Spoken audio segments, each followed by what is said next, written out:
Good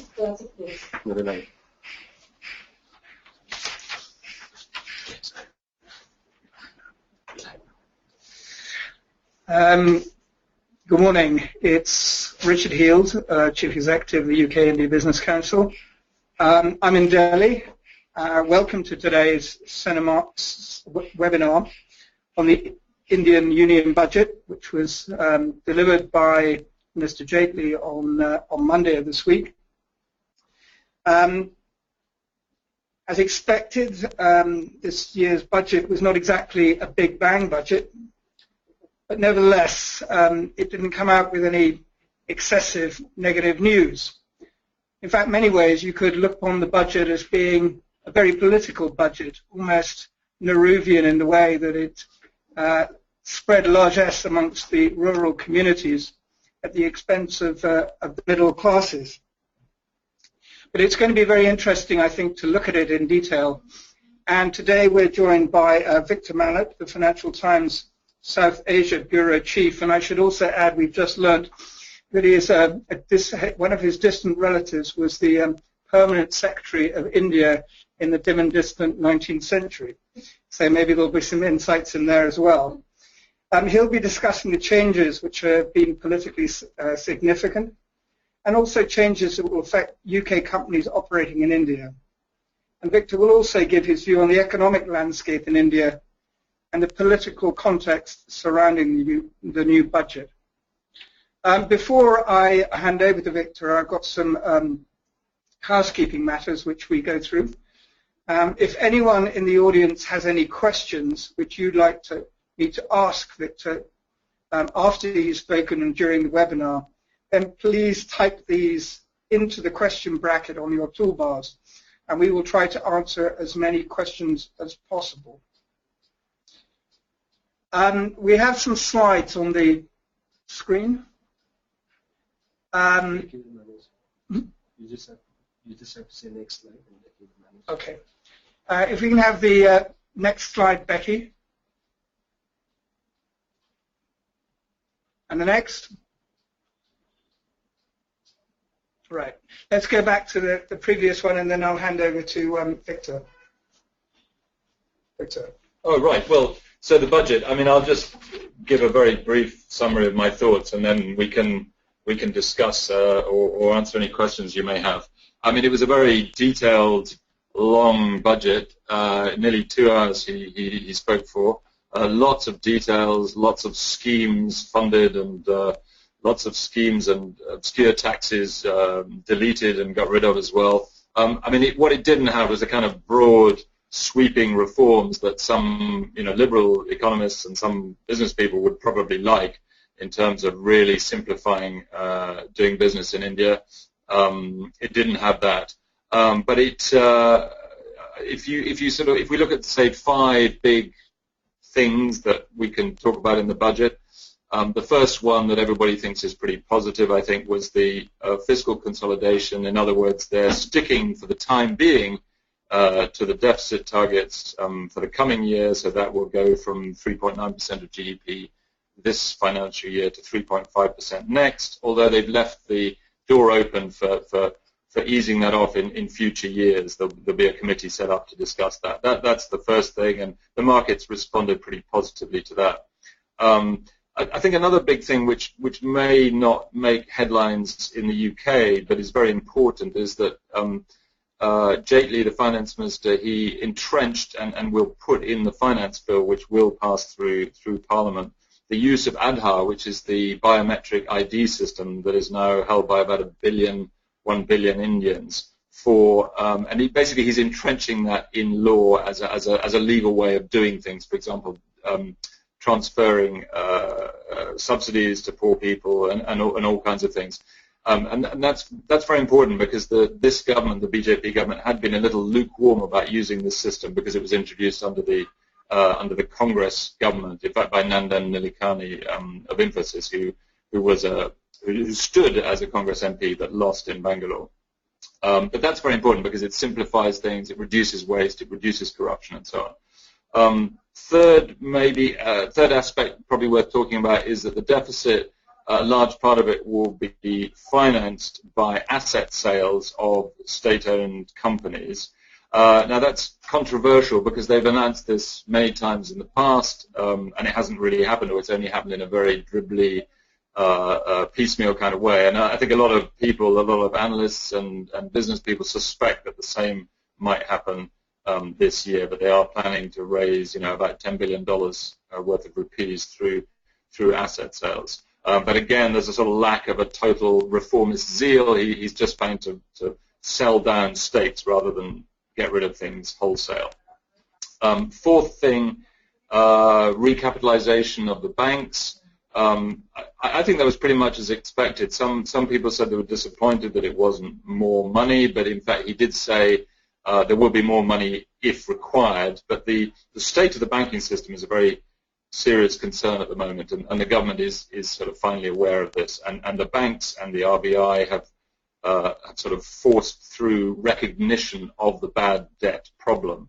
And the fact that that is being resolved is good for the long term, and it's obviously awkward for the short term because it means that the banks have very high bad loan ratios, and it means they're very reluctant to lend to new projects. So that's but it's an important thing I think that the government is doing, and the RBI, the central bank, is doing as well.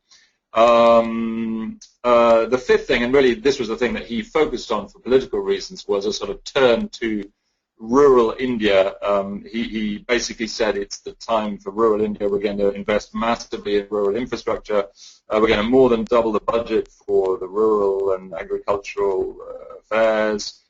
In fact, it's not really true. It is pretty substantially up, but a large chunk of the money was simply moved from one department, I think the Financial Services Department, which is the loan waivers or interest waivers for farmers, was moved to the Agriculture or the Rural Affairs Department. But there is a fairly substantial increase in spending on rural matters, particularly things like roads and irrigation canals and so on.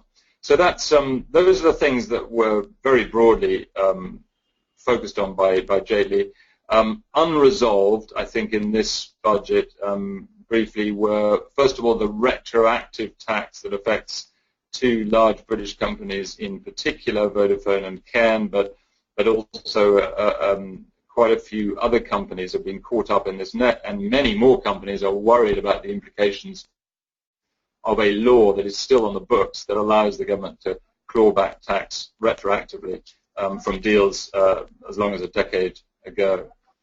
That has not been changed. What he offered in his speech was to allow the companies, and here he was really talking particularly about Vodafone and Cairn, to pay the principal only, and then they wouldn't be penalized, and they wouldn't pay interest either on those debts that the tax department says they owe. But I don't think the companies are going to go for that because they're both undergoing or in the process of arbitration, and they don't think they owe anything at all. The second unresolved issue in the budget was corporate tax, where Jaitley very wisely said last year that he would get rid of a lot of exemptions and therefore cut the corporate tax rate eventually from 30% to 25%. Now, he didn't make really any progress at all on this. I think the rates have gone down for small startup companies, but essentially the situation is pretty much unchanged. In fact, in some ways it's worse because there are some extra cesses, which are special taxes that are put on top of things. And I was talking to some business people today, and I think the effective tax rate for corporations is actually something like 33 to 34% once you add in all these cesses. So that most businesses favor the idea of simplification, of getting rid of all these exemptions, although, of course, they all want the exemptions that benefit them to stay. So that's the way business is. But I would say that the government had a sensible idea there and hasn't really followed through in a big way.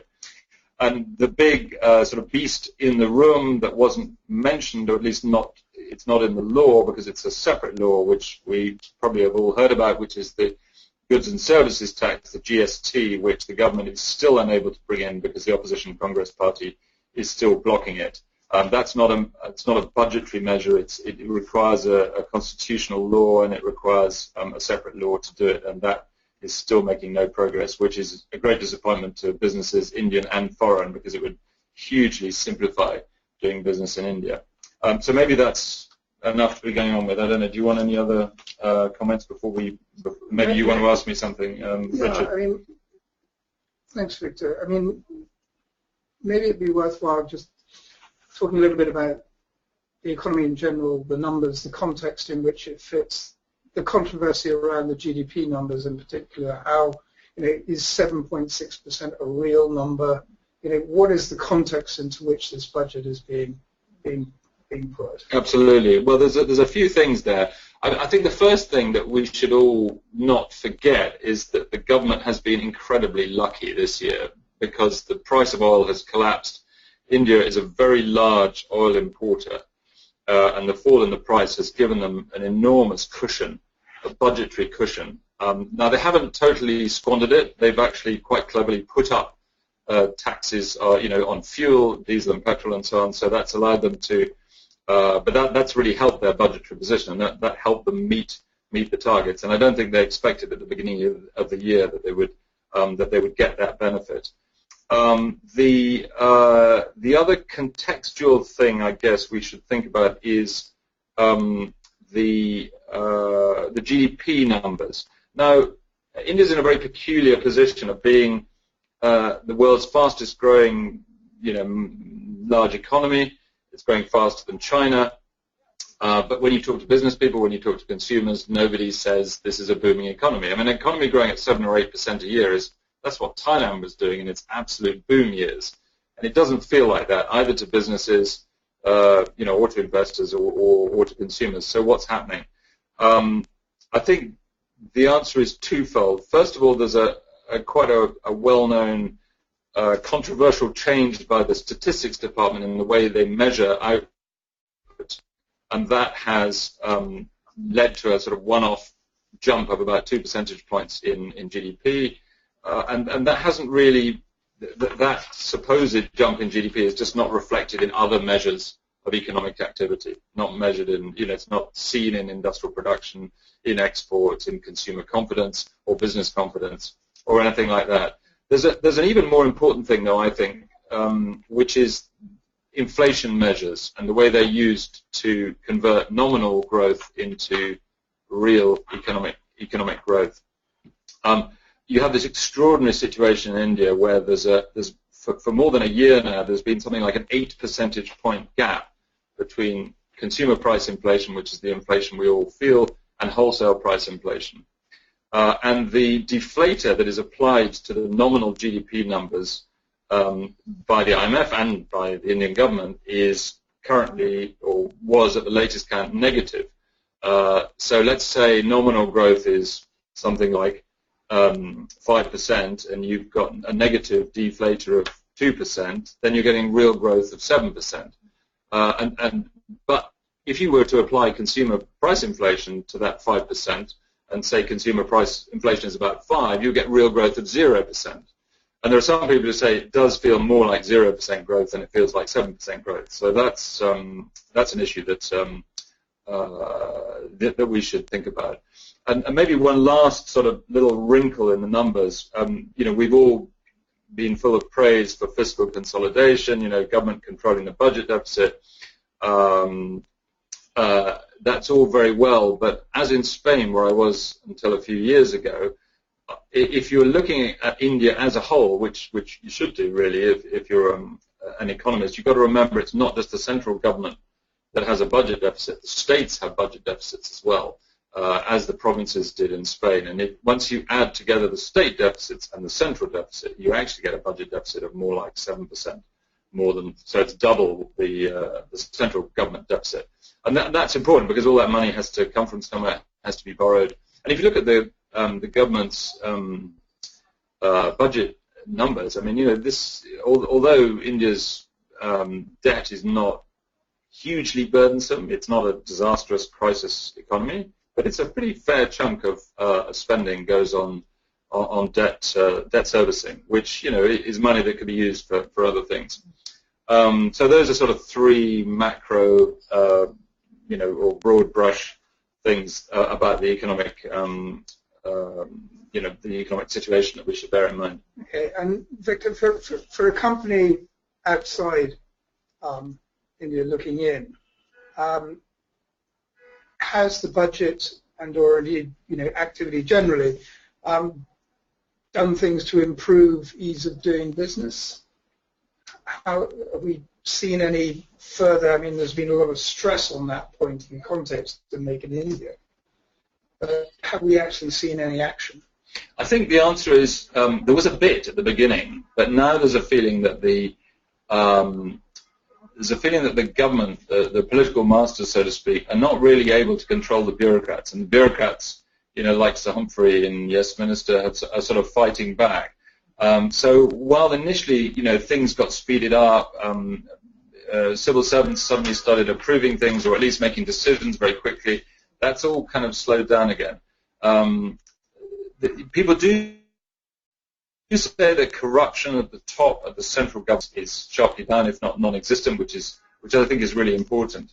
But it's still there at the sort of petty level. And you've still just it's just enormously complicated still to do business in India. And the government knows that it has to do something about this, but it's not apparently able to implement things very quickly.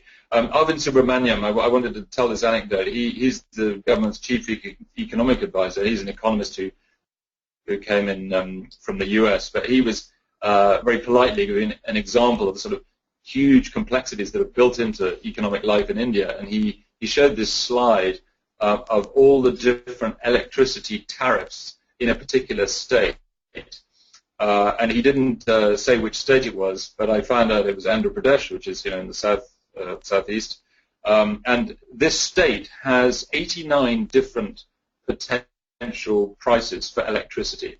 And there's a 39-page document on the web that you can look up that will explain all these hugely complex things. It depends on the size of your company. It depends what sector you're in. There's actually an electricity tariff specifically for mushroom and rabbit farms.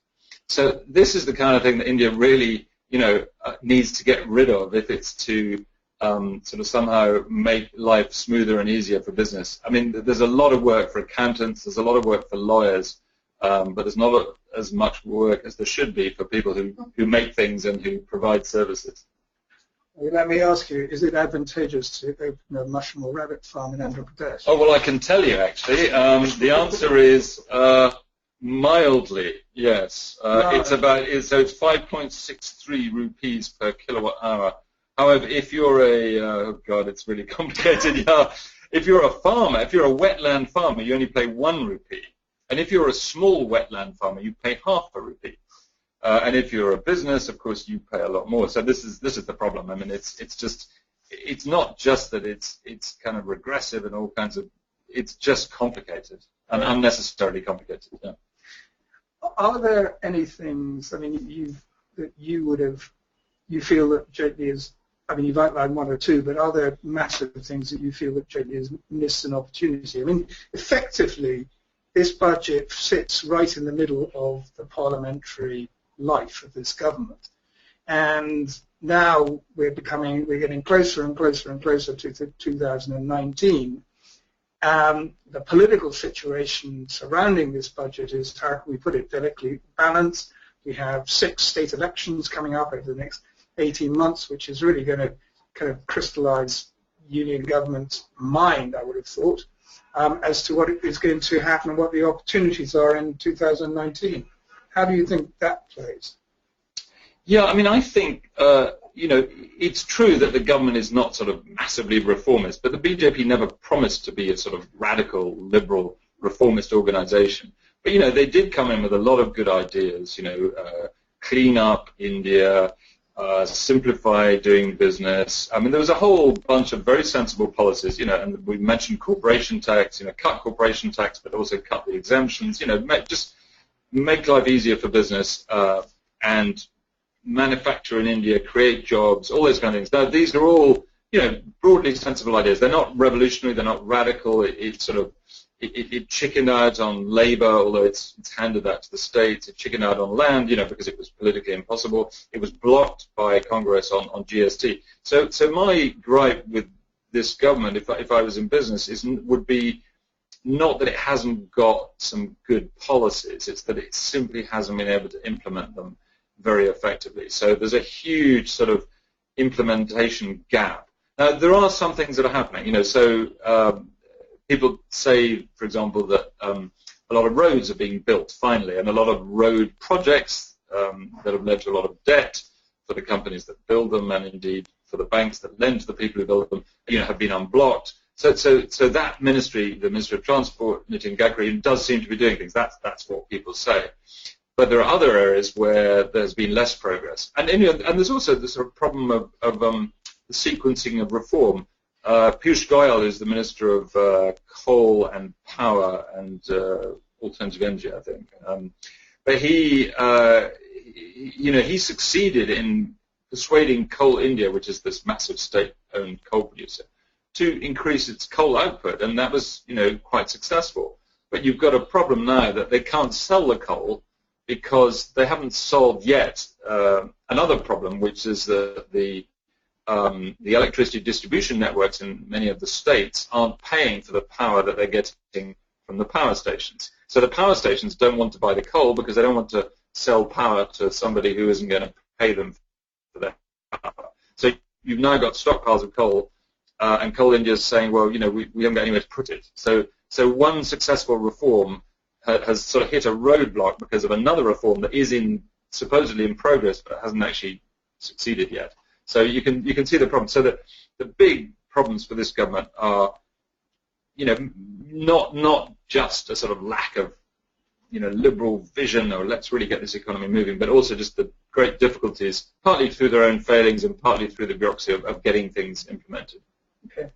I mean, I went to a CNBC TV 18 minute, to plug everyone, budget, the verdict presentation on Tuesday evening. And, there was a lot made about the lack of willingness and ability of people in India to pay their taxes. Yeah. In fact, there was Giant Sinner came out with an interesting statistic in the papers recently that the tax per capita in India is, let's say, 16 to 17%. In China, it's 21 to 22%. In the US, it's 25%, and the OECD average is 35%.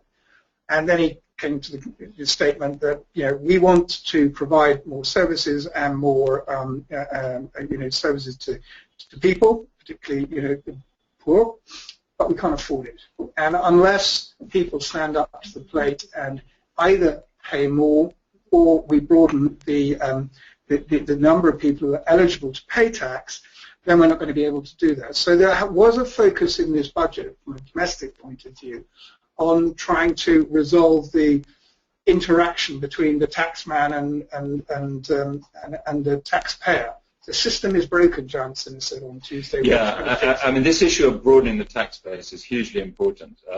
And I think it's only like 3% or 4% of Indians who pay income tax, and the number who pay, one as a foreigner here, one feels, as one obeys the law with almost grotesque, precision. One sort of feels that one's neighbours are perhaps not doing their bit, because there's some amazing statistic like there's only 45,000 people who earn more than 10 million rupees a year, which and in the whole country, according to the tax data.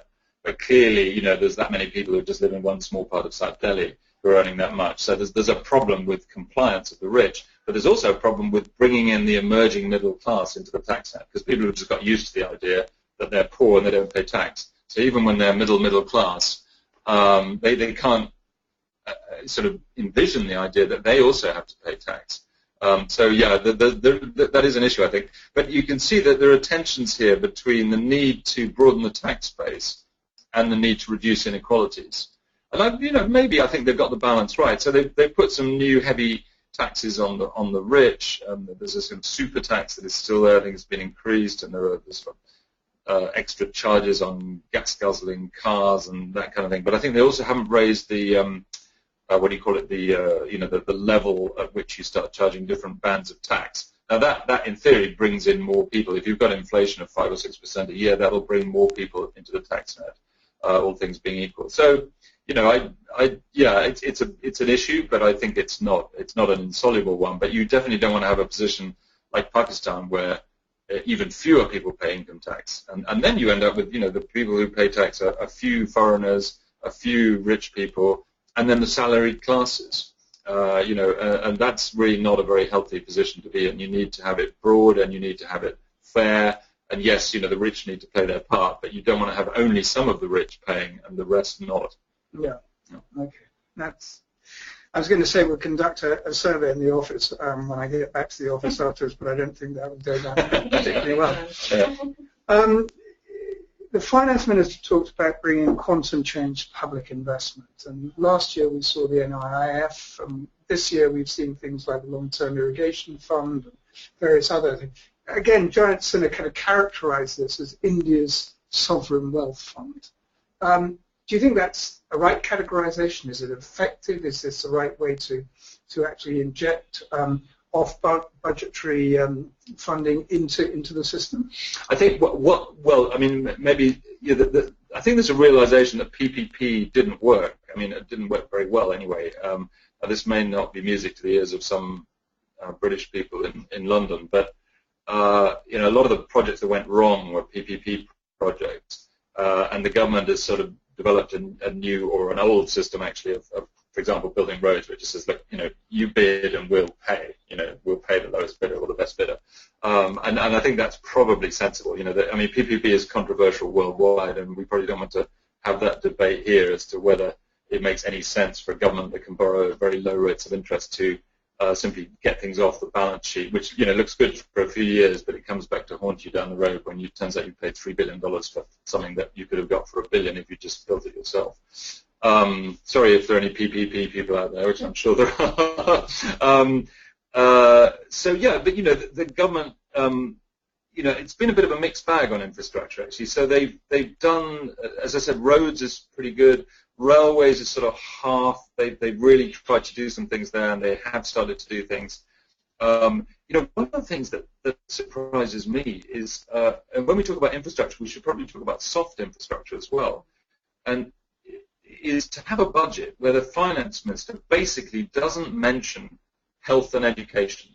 He mentions special funds for sort of particular things like skill development, but what India needs is not a sort of high-tech skill development thing, or maybe it does need that, but what it really needs is massively improved and massively more funded basic education and basic healthcare. And there's no way that India is going to become prosperous in 20 years' time unless that happens. And there is absolutely no sign of this or any other government even noticing that it's an issue, which to me is quite astonishing.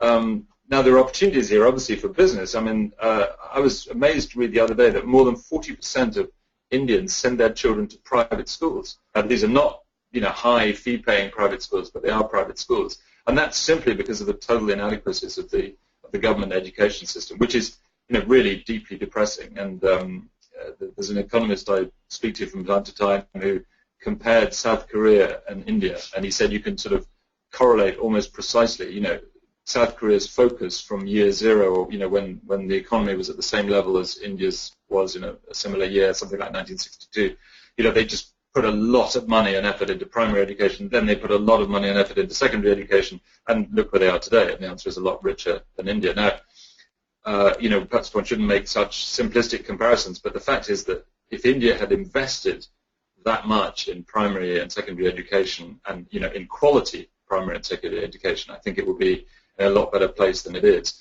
So we have all these schemes, but the schemes are sort of like sticking plasters designed to remedy failures in the basic system. Now, the budget, I think, and in the UK, you can't imagine the Chancellor, I don't think, standing up there and not talking about the health service, not talking about schools. These are the big budgetary items. And yet in India, in none of the budgets that JD has given that I've heard has he really mentioned it at all, except, as I said, in the context of these sort of little special projects. That is really, quite surprising to me. Yeah, I mean, one of the statistics that, statistics and damn statistics, and all the more so in India than anywhere else, but one of the statistics that I came across was that, on average, middle-class people spend 60% of their net income on education, which struck me as being a phenomenal amount until somebody recently said, well, actually, there is a dowry rate that somebody gets paid for marrying a son who's been to that university or has had that sort of education. Absolutely. Which actually kind of makes the IRR. You could, I suppose, work out the IRR of that sort of investment. So maybe it's not as curious. No, I think people are rational. No, there are always kind of signs of hope. In a city like Delhi, I knew a guy who was a cook, Nepalese guy. Nepalese have free access to India. He married a woman from the south, which is already quite unusual. It's sort of mixed marriage, so to speak. And both he and she were essentially domestic workers, but their kids are like highly educated, speak really good English. They have really good jobs in Delhi. To me, that is a great sign of hope.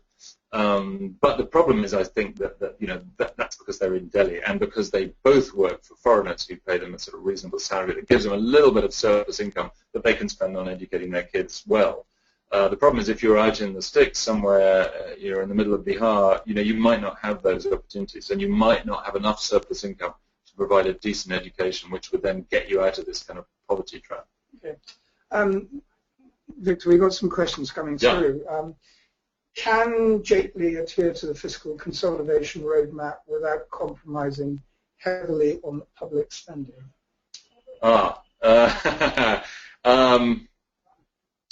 I think a lot depends on the oil price. As I said, that he managed it this year, in the current year, with relative ease, but it was because of the oil price. Now, he's not going to get that benefit twice.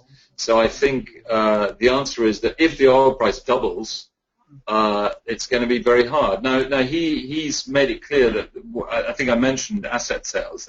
One way they're going to do this is by selling telecom spectrum, mobile telephony spectrum, and by selling state-owned or shares in state-owned companies. But if they can't succeed in doing that to a sufficient level, and if the oil price goes up, and if there's other bad luck, then I think it will be hard. Yeah, it'll definitely be difficult. However, they, for the subsequent years, they've given themselves the option of loosening up again. Okay. Another question that we've just received. Can Jaitley assure government action to deal with stalled projects? Does the current budget refer to them, especially in the context of bad loan crisis in the banking sector? I think one way of looking at that, Arvind Subramaniam, who's the chief economic advisor, he puts it very nicely. He says, India's moved from being a country with a twin deficit problem, current account deficit and budget deficit. Now, both of those have been, more or less fixed, or at least on the way to being fixed. The current account deficit certainly has, because the oil price collapsed. But it's moved from that to being a twin balance sheet problem country. And by that he means the balance sheet of the corporates, the companies that are heavily indebted and can't pay their debts, and the banks that, as a result of that balance sheet crisis, have their own balance sheet crisis. So in a way, what he needs, I think I don't think we should underestimate the importance of tackling the banking system. Banking system needs to be recapitalized. It needs to be reformed. A lot of people would say, they should really just sell state banks, and that, if you can have a banking system that works, I think something like 70% of assets in India are held by the state banks, and it's been catastrophe after catastrophe.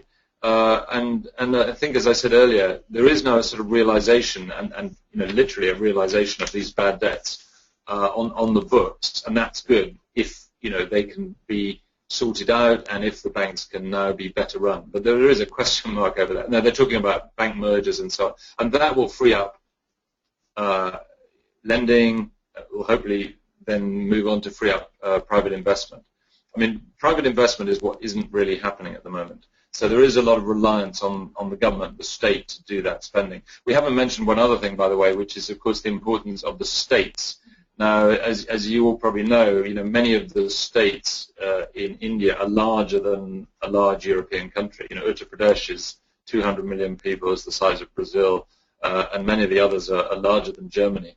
And a lot of the government has actually sort of transferred a lot of money on the advice of a finance commission to the states and said, look, you get on with it. Education is your problem. Here's the money. Do it.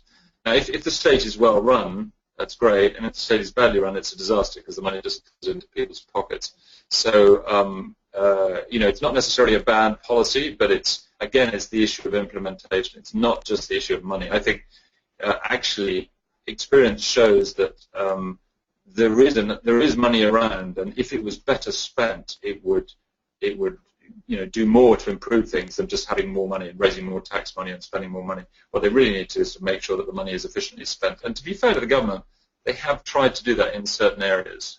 For example, subsidies. They have started to tackle the leaking subsidy problem. Okay. Next question is somewhat,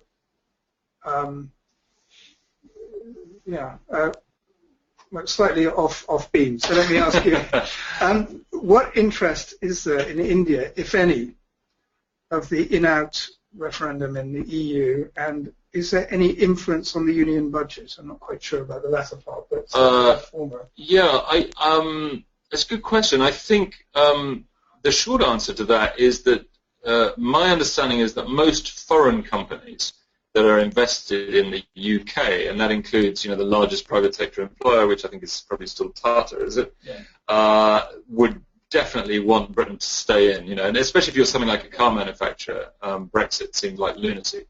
And actually, just by the by, one of my predecessors, Joe Johnson, who is I think he's Minister of Universities now. Yes. But he had a piece which I think was in today's Financial Times about how the UK university research programs benefit massively from being part of Europe. So he's not agreeing with his brother Boris about Brexit, but that's by the by. No, I mean I think Indian international companies and Indian internationalists and business people would clearly favour the UK staying part of the European Union, as I think would Japanese companies and American companies and so on, because it is there, as a French minister who was very hostile to Britain once said, this is the aircraft carrier off the coast of Europe, launching products into our markets. So yes, I think that's probably as far as the interest goes. I don't think there's any interest among the general public about this issue, at least not as far as I know. People have other concerns, I guess. Oh, and sorry, would it have any effect on the budget? What was no, I mean, I can't think of any way in which it would. Any influence on the union budget? No, people were more excited by the fact that Donald Trump, and this actually is more significant for Indians. In direct effect, Donald Trump said that he would stop Indians stealing American jobs. Now that's actually quite a big issue for Indians, much more than Brexit, I would say. Okay. Because you've got hundreds of thousands of Indians who work in the US, and actually who've lived and settled in the US, but also who work in the US under H-1B visas and so on. Thanks. Question: is there any assurance for investors with continuity in the reform process in budget speech and arresting investor confidence? Continuity is interesting. I think in that context, I would sort of point back to that issue of corporate tax, where one of the things that we all thought was very sensible was to say, let's simplify corporate tax and cut it. Businesses were broadly in agreement, and he hasn't really done that. And I think that is showing a lack of continuity. I mean, in a way, continuity implies that there's a big vision here, and I think one of the problems is that they don't really have a big vision. When Congress was thrown out in the election, a lot of foreign business people were sort of hopeful. They imagined that because Congress is vaguely left-wing, that the BJP therefore would be vaguely right-wing or would be pro-business. But actually, it's not that simple. It is founded as a Hindu nationalist party, it isn't founded as a right-wing liberal economic party at all. And to be fair to Modi and Jayali, they never promised to radically liberalize anything, and they haven't done it. But what they haven't done either is, they haven't come up with stupid ideas. A lot of very sensible ideas, but as I said, they're finding it very hard to implement and very hard to get through the bureaucracy. I mean, one example I think it's quite important is manufacturing. Made in India is a good idea. Why wouldn't you make in India. Clearly, it imports lots of stuff that there's no reason it should be imported. It's a massive market and so on. But the problem is that make in India, while it's a good idea and it can bring in foreign direct investment, what I don't think it will do, because India's missed the boat on this and manufacturing has changed, it won't create millions and millions of jobs. And that's a problem for the government, because they're going to become unpopular if they don't start meeting the aspirations of the millions of, tens of millions, hundreds of millions of floating voters who backed them in the 2014 election on the assumption that Modi could actually do something about developing the economy. Okay. If we shift a little bit to the defence sector, there are, Jaitley didn't mention defence outlay. Next question. In his speech to the Lok Sabha, FDI percentage wasn't increased. Let me throw another one in on that one. The impact of the Army Pension Fund, I understand, is now beginning to impact on maybe causing money to be withdrawn, or to these allocations to be withdrawn in the procurement budgets in order to pay for the pension policy that's beginning to click in. Can you give any insights and views on the defence, the lack of defence in the budget, etc.? Yeah, I'm not a total expert on this, but I did have a quick look, and it seems that the defence budget is pretty flat. So, and the experts who've looked at the numbers suggest that means they're not factoring in sort of massive procurements or beyond what they've already agreed. However, I mean, the numbers are a bit fungible. The government has two big things. One defence-related, this ORAP thing, which is one rank, one pension, which is going to increase the cost to the government of military pensions, and of course there's a lot of soldiers. But there's also the pay commission, which they're going to implement in a slightly staged manner, which is a sort of once every 10 years exercise that massively increases government pay, bureaucrats' pay, and the pay of the pensions for the retired bureaucrats. So those two things are sort of definitely will suck money out of the system. On the defence side, I don't know the direct impact of the one rank, one pension scheme, but I sense that they are sort of mildly committed to, there are things they desperately need to do if you talk to the Army or the Air Force or the Navy, and they are doing those slowly. And obviously British companies are in there desperately trying to sell products, and in fact there's a defence expo in the end of this month. It's actually end of March, isn't it? Or is it? Oh, anyway, yeah, it's end of the month, I think, yeah, in Goa. But the Americans are here. I mean, let me warn you, if you're all British and you're in the defence sector, the Americans are here in force and have been for weeks. I mean, every general, admiral, whatever, is here in town desperately trying to flog American kit to the Indians. And now some of those things are actually okay for Britain because they're joint, so I think the M777, which is the lightweight howitzer, I think it's British aerospace, but it's made in America, I think. Yeah. And it would probably be sold under the foreign military sales system, which is good.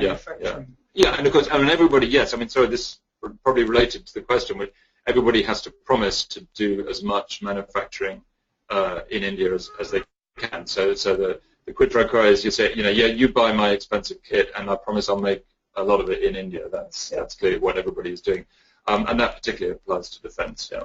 Okay. While we wait for the next question, let me lob something onto your lap. Your colleague Martin Wolf has come out with a phrase. I learned about it today, which I thought was quite intriguing. Premature superpower, describing India, of course. And to what extent do you feel that this budget actually moves the dial to it to become slightly less premature and slightly more superpower? Yeah, India is a superpower in the sense that it's a very large population, but it's also still a very poor country. China in a way is in the same position. China obviously is 4 times as rich, I think, on a per capita basis as India, and really is a kind of military superpower. India is not yet, but it is a very important economy, and it can use its weight in useful ways, both for itself and for the sort of greater good of the world. Whether it's climate change negotiations or anything else. But no, I think that's probably a fair fair comment. I mean, part of it, of course, is we've all now started measuring economies on a PPP basis, and on that basis, India, I think, is now the third largest economy in the world. Is that right? But obviously, that doesn't mean you can buy a lot of imported military equipment. So if being a superpower means having a lot of expensive weaponry, then India is not there yet. But if being a superpower means being a large economy with a lot of weight in world negotiations, then it's starting to be there, yes. But it has there's a problem of capacity. I don't think we should forget the capacity problem, which is that, and by that I mean, the cabinet, for example. A lot of people would complain that there's sort of 4 or 5 ministers who are really good at what they do, and then the rest of them are just not terribly effective. And that's a problem in a country of 1.3 billion people when you've got things to do. And one of the reasons for the difficulty in implementing the policies that I mentioned is precisely that you haven't got really skilled people in the senior levels of the BJP who sort of, or at least not enough of them, who can, go into a ministry and just get things done. Okay. So, I mean, the short answer is yes, it's probably a fair description, yeah. Okay. A premature superpower, yeah. Let me, I've got a question here, which is slightly technical, but if a UK company makes in India, is there any leverage or advantage in TDS, for example, to do that local manufacture level? TDS is, I would think, almost the opposite, but I'm not an expert on this. I'm at the receiving end of this, but we're a very small sort of, what do you call it, representative office operation. I get these kind of weird demands. That's how I get a sort of thing saying you've got to pay 200 rupees for a driver that you had, 7 years ago, and by the way, there's a 10,000 rupee fine for late payment, something you didn't even know about. So I would have thought, I mean, sorry, I don't want to sound negative, but maybe we're talking about a different kind of TDS. This is, as I understand it, it's basically tax withheld, right? Yes. Yeah. Income tax. Yeah. It's money which is deducted at source Yeah, when yeah. you're being paid for your service. Yeah, I don't know whether there are particular advantages for companies, I'm afraid, and I'm sure it's I mean, the thing you can be sure of is that it will be hugely complicated and will depend on the size of your company, the number of your employees, where you are, which state you're in. There'll be service tax, TDS as well. I mean, it's hugely complex, and I think, and it's a big dampener for anybody who wants to invest in India. And the sooner that everything is simplified, the better it would be. Now, we all know that every country has complex systems, especially on tax. But I mean, just look at the opportunities that are missed every year and every decade in India. I was reading the other day, a friend was telling me that more visitors go to the Louvre in Paris every year than go to the whole of India. India is a place, I mean, it's a continent, really, or a subcontinent, where, as a stranger here, as a foreigner, I keep sort of running into ancient kingdoms that ran half the known world for 300 years that no one I know has ever heard of. I mean, this is such a massive missed opportunity in tourism. Why isn't it being exploited? The government will say, well, we're going to demand visas from people because you demand visas from us. But that's not really the point. The point is you want to help. If you're the government, you should be wanting to help India and help Indian business and help the Indian economy, rather than trying to be sort of nationalistic and reciprocal. That's my view anyway. And so I always say to the officials here, just imagine you're a tourist or you're a person sitting in London or Paris. It's a cold day in February. You think, I want to go on holiday somewhere interesting and sunny.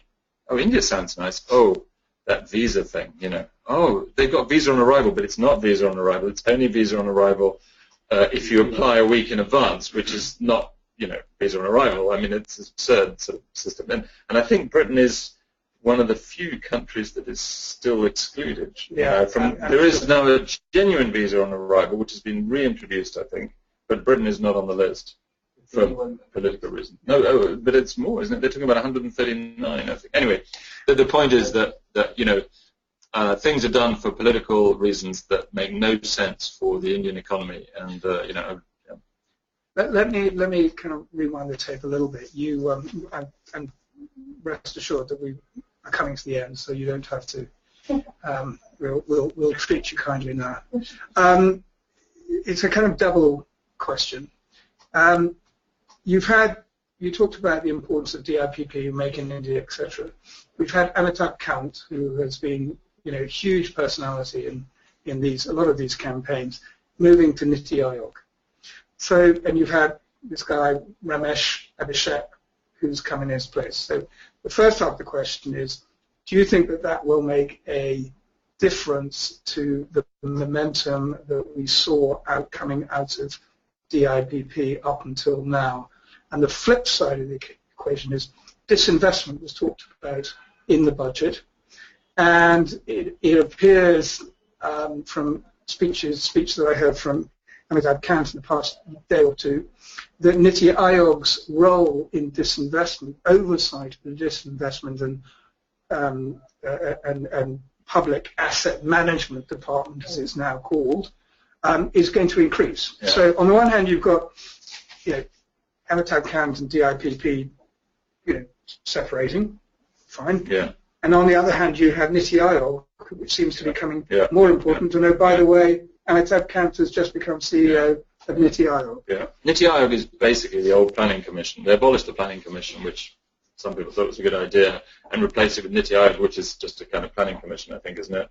I think one is supposed to be top up, one is. But Amitabh Kant, he's a great guy. He's really a marketing guy. He is the genius who thought up the slogan "Incredible India," which was, hugely successful and very badly imitated by countries across Asia. I don't know if you watch the TV ads, sort of reasonable Indonesia or sort of moderately, it's just awful ads, and none of them can match Incredible India, which was just fantastic because it is incredible. It's incredibly good. It's incredibly bad. It's incredibly wonderful. It's incredibly awful. I mean, it's a brilliant slogan because it's true and it's gripping. But he's a marketing guy, and I think Modi, likes him because he energizes things. So the fact that he's put him in Niti Aayog means that he wants to energize that institution. And yes, it has a very important role because, as I said, they're planning to finance the deficit largely partly through selling these state assets. I think that the question really to ask is whether, I don't think he's ideologically sort of committed to sort of getting the state of, that's not his thing. What he will do is he will transfer his energies to whatever project he's given by Modi, and that, if that's the project, then I'm sure he'll do it really well. And I don't think it necessarily means that Make in India will collapse under the new guy. It just means that the emphasis of that's all been done. At least the sort of marketing side of that is done. What needs to be done now with Make in India is implementation, getting people to come in, and the nitty gritty of actually simplifying, doing business in India. Okay, well, look, Victor, thank you very much indeed for giving us your insights and thoughts on this broad range of topics. Really, really helpful, very, very interesting. One final question, marks out of 10, 0 to 10, 10 being the highest. We're talking about the budget? The budget. I would say, looking at the sort of press coverage here and all the commentators, they probably gave it a 7 or an 8, and I would say, sort of 6.5 to 7, I think. It wasn't visionary. I've seen people say it was the most visionary, but those are BJP people. And it certainly wasn't a disaster. It had a lot of good ideas in it, and it had some follow-up things. But to me, what it lacks, and maybe this isn't the job of a budget necessarily, it sort of didn't have an overarching vision of just totally transforming the Indian economy. But I think that is too much to expect. And isn't that what Modi likes to do in his speeches? Yeah, and Modi's first speech from the walls of the Red Fort in August 2014 was, it was a masterpiece. It was a brilliant speech. It was visionary. It was exciting. It was totally different from any other speech that I've heard, that I've heard about, or heard, apart from the first one. And now he and Jaitley and the rest of the government, they just have to get on with actually doing those things. Yeah. Okay, well, on that note, I'd like to thank you all for joining us, and I wish you a good and a happy day. So from Victor and myself here in Delhi, we say goodbye. Thank you.